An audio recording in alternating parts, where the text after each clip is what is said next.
Hello friends, जैसा कि आपको पता है कि अभी हम घर पे आए हुए हैं और जिसके कारण से अभी हम लाइव क्लास नहीं ले पाएंगे और इसी कारण से ये वीडियो अपलोड करना पड़ रहा है। कुछ ज़रूरी काम था इसलिए हमें रुकना पड़ा, तो हम रुक गए हैं। तो हम आएंगे यानी बुधवार, यानी कल आएंगे बोले तो बुधवार को, ठीक है।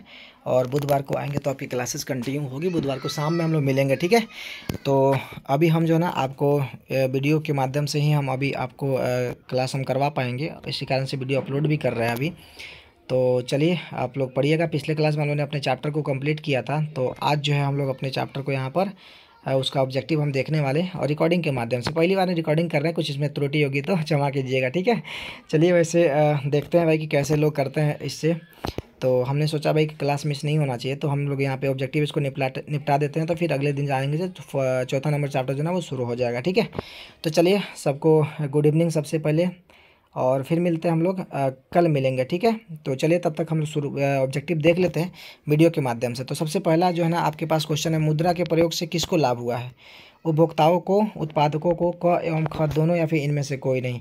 तो बताइएगा क और ख दोनों को लाभ हुआ है, ठीक है। इससे दोनों को लाभ हुआ है। चलिए अगला क्वेश्चन आपके सामने है, मुद्रा के प्रयोग से किसको प्रोत्साहन मिला? बचत को, पूंजी को, पूंजी निर्माण को, ऋणों का लेन देन, या फिर इनमें से तीनों को?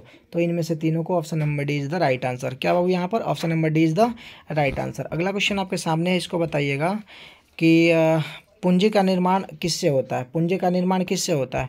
उपभोग से होता है, विनियोग से, या फिर बचत द्वारा? किसके द्वारा होता है मेरे? तो बचत द्वारा जो है ना वो क्या होता है? पूंजी का निर्माण होता है।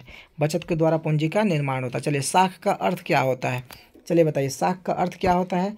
विश्वास करना, ऋण लौटाने की क्षमता, ए और बी दोनों, या फिर इनमें से कोई नहीं? तो बताइए जल्दी से, साख का अर्थ क्या होता है? तो विश्वास करना और ऋण लौटाने की क्षमता दोनों से होता है। Option number C is the right answer. A और बी दोनों हो जाएगा। अगला क्वेश्चन आपके सामने है, साख का प्रयोग होता है कहाँ होता है मेरे? तो साख का प्रयोग दोनों में होता है, उपभोग में होता है और विनियोग में होता है, दोनों में होता है, यानी option number C is the right answer. अगला क्वेश्चन आपके सामने, इसको बताइए, व्यावसायिक बैंकों द्वारा दिया जाने वाला ऋण को क्या कहते हैं? व्यावसायिक बैंकों द्वारा दिया जाने वाला ऋण को हम लोग क्या कहते हैं? हालांकि हम लोग इसमें नहीं पढ़ेंगे, ठीक है। ये चैप्टर नंबर जो है ना 4 का क्वेश्चन है, लेकिन अभी आ गया तो हम आपको बता देते हैं। ऑप्शन नंबर ए और बी दोनों हो जाएगा, यानी सी हो जाएगा इसका आंसर, ठीक है।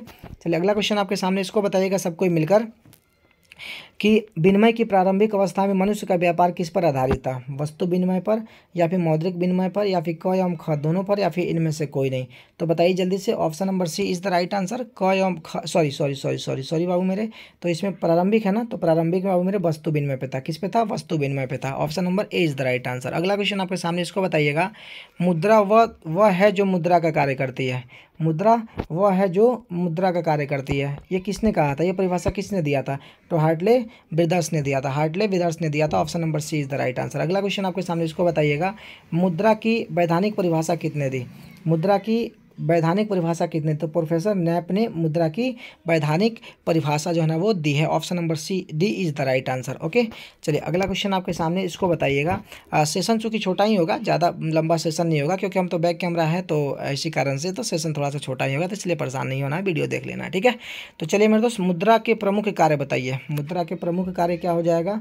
विनिमय का माध्यम, मूल्य का मापक, मूल्य का संचय, क्या हो जाएगा? तो इसमें से सभी हो जाएगा। Option number D is the right answer. अगला क्वेश्चन आपके सामने, इसको बताइए, निम्नांकित में विधिग्राह्य मुद्रा है।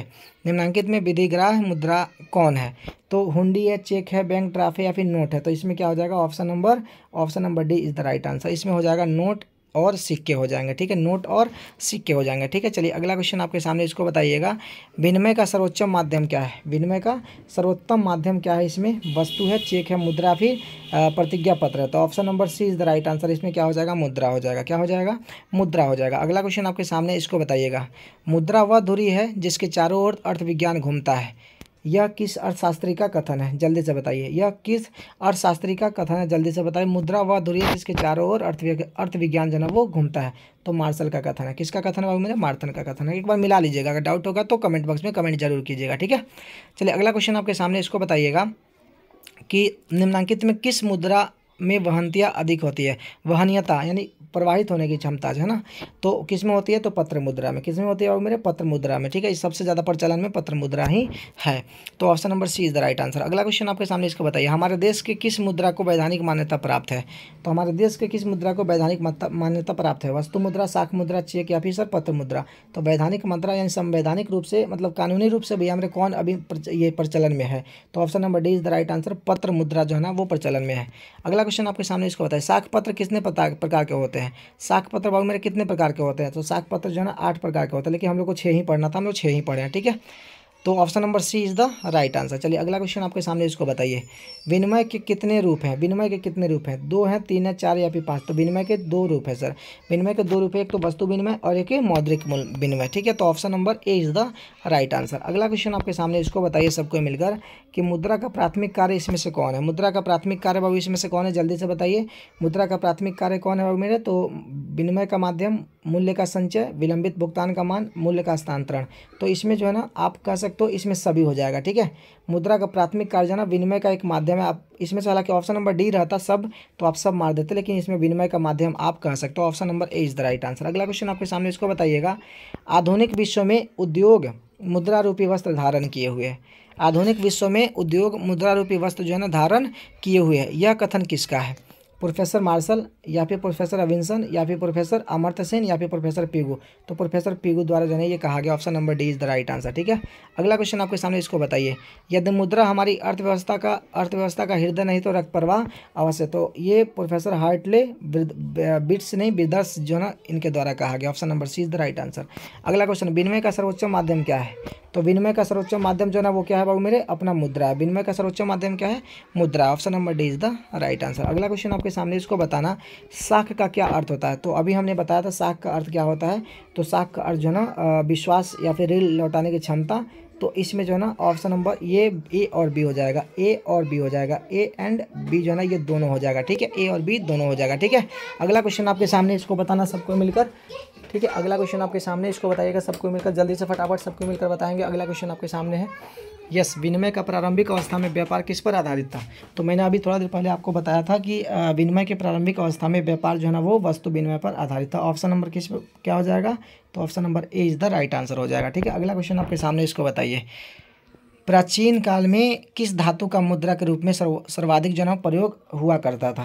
तो उस समय चांदी और सोना का जो है इस्तेमाल होता था। Option number D is the right answer. ठीक है, अगला क्वेश्चन, मुद्रा का प्राचीनतम रूप क्या है। तो मुद्रा का प्राचीनतम रूप वस्तु मुद्रा है। ठीक है, option number C is the right answer. अगला क्वेश्चन आपके सामने, इसको बताइए विनिमय का सर्वोत्तम माध्यम क्या है। तो मुद्रा है, ये तो हम लोग 2-3 बार पढ़ लिए। ठीक है sir, option number C is the right answer. अगला क्वेश्चन आपके सामने है, वस्तु विनिमय प्रणाली की मुख्य कठिनाइयाँ क्या थी। आवश्यकता के दोहरे संयोग का अभाव, मूल्य मापन की कठिनाई, ए और बी दोनों। तो इसमें आप कह सकते हो option number C is the right answer, A और बी दोनों हो सकते हैं। ठीक है, अगला क्वेश्चन आपके सामने, इसको बताइए निम्नांकित में कौन विधिग्राह मुद्रा है। ठीक है, कौन यानी लीगल टेंडर है। लीगल टेंडर करने में तो सरकार द्वारा दोनों चलाया गया। इसमें कौन है भाई, चेक है, ड्राफ्ट है, 10 रुपये का नोट है, इनमें से सभी है। तो 10 रुपये का नोट आप कह सकते हो। Option number C is the right answer. Okay, चलिए अगला क्वेश्चन आपके सामने, इसको बताइए हमारे देश में किस मुद्रा को वैधानिक मान्यता प्राप्त है। वस्तु मुद्रा को, शाख मुद्रा को, पत्र मुद्रा को या फिर चेक को। तो इसमें आप कह सकते हो जो ना पत्र मुद्रा को वैधानिक मान्यता जो है ना वो प्राप्त है।